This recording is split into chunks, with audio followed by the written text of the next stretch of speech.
জ্যোতি বেগম বকশিগঞ্জ থানায় মোকদ্দমা দায়ের করে দমন মামলা নম্বর হলো ৬৭/২০২৬।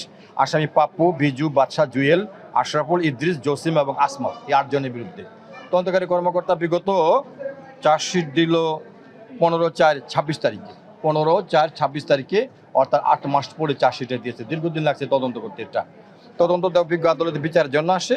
বিজ্ঞ আদালত মোকদ্দমার চার্জ গঠন করার পরে আসামিদের সাক্ষীর জন্য ধার্য করা হয় এবং আমরা রাষ্ট্রপক্ষ ৯ জন সাক্ষীর মধ্যে 7 জন সাক্ষী বিজ্ঞ আদালত উপস্থাপন করি, জবানবন্দি গ্রহণ করে এবং আসামিপক্ষ তাদের জেরা করে।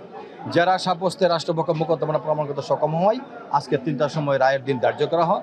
রায়েতে বিজ্ঞ বিচারক জনাব মোহাম্মদ আব্দুর রহিম সাহেব নারী ও শিশু দমন ট্রাইব্যুনাল ১ আসামিদের দোষী সাব্যস্ত করে ৭ জনকে প্রত্যেকে মৃত্যুদণ্ড এবং ১ লক্ষ টাকা জরিমানা আদেশ প্রদান করা হয়। আসামি ইদ্রিস তাকে বেকসুর খালেস প্রদান করা হয়। এই আসামিকে 25/৫/২০২৫ তারিখ এই আসামিরা ১ রাত ১:১০ থেকে ৩:৫০ নিরক্ষয়াতে জোর করে তাকে টানে নিয়ে ফরিদউদ্দিনের বাড়িতে পালাক্রমে দর্শন করে।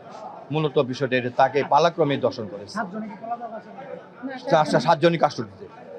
আসামি 8 জনই উপস্থিত ছিল।